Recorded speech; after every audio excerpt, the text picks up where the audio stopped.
Hi guys, ako nga pala Squatter TV sa mga oras na nga pala yan guys. Dito nga pala guys, magpapakilala mo na nga pala ako. Ako nga pala Squatter TV.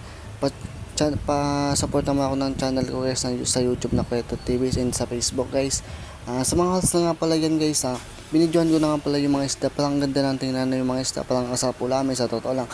Pero bawal parang alagan talaga nila yan. Sa mga oras na nga pala yan guys, binidyo nga mahaba nga pala to guys. Kaya samahan nyo ko guys hanggang sa matapos tong video na to.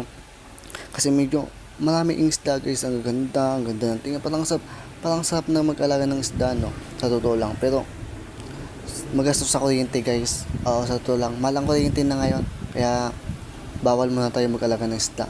Tingin-tingin na lang tayo kaya sa mga ganyan guys.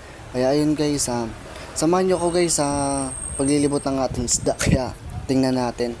Medyo maganda yung tingnan guys. Sa mga gusto palang pumunta dyan guys, panoorin nyo yung video na in-upload ko guys. Doon nyo lang makikita yung pangalan kung saan yan guys. Kaya hanggang dito na lang ako guys. Maraming salamat. Pa-support ako ng channel ko. Thank you. Napakagandang isda naman yan. Scoop. Tapos, ipresyoan lang ako. Mura lang. Bahala sa buhay mo.